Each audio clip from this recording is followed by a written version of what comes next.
हूँ जो सबसे अहम बात है कि यादव का मुकुटमणि है, यादव के शिरोरत्न है, मतलब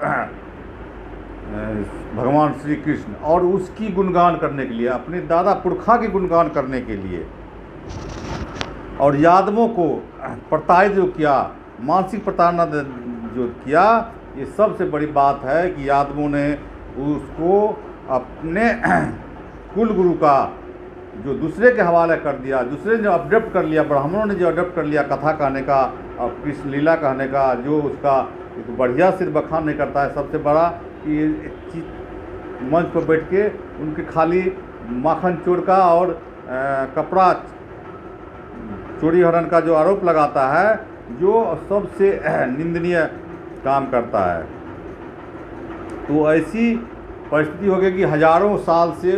उस ब्राह्मण के द्वारा ही कथा कहा जाता है, लेकिन यादवों ने कभी इसका विरोध नहीं किया कि हमारे कुल का, हमारे खानदान का, हमारे मुकुटमणि, हमारे शिरोरत्न का आप क्यों गुणगान करते हैं, क्यों भागवत कथा कहते हैं, क्यों आप गीता सत्संग करते हैं। ये हमारा अधिकार होना चाहिए, हमें कहने का अधिकार होना चाहिए। तो आज ये घटना हुई है, वो ज्ञानी और मूर्खों ने जो किया है वो बहुत ही निंदनीय है, और इसकी जितनी भी निंदा की जाए वो कम होगी। और सबसे बड़ा जो गीता में श्लोक है, बताते हैं साथियों, सुनिए कि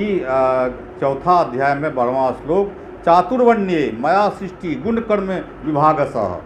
तस्य कर्म तरारपि माँ विद्य कर्मता रम व्ययम। भावार्थ है, ब्राह्मण, क्षत्रिय, वैश्य और शूद्र, इन चार वर्णों का समूह गुण और कर्मों के आधार पर हमने विभाग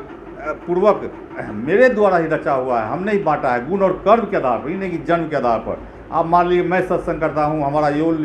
सत्संग चल रहा है सोशल मीडिया पर, फेसबुक पर, यूट्यूब पर, तो हमारे पास ऐसा गुण दिए हैं भगवान श्री कृष्ण, तब हम कर रहे हैं। तो हम भी आप उस कैटेगरी में, सत्संग कथा और कथावाचक की कैटेगरी में आ जाते हैं इस हिसाब से, उनके गीता के हिसाब से। तो इस बात को समझते हुए भगवान ने गीता में स्पष्ट कहे हैं कि गुण और कर्मों के विभाग पूर्वक मेरे द्वारा रचा गया है। लेकिन कितना गीता का भगवान श्री कृष्ण का जो खिलाफ करते हैं, जो नास्तिक हैं, वो कहते हैं कि नहीं, गीता में भी क्षेत्र के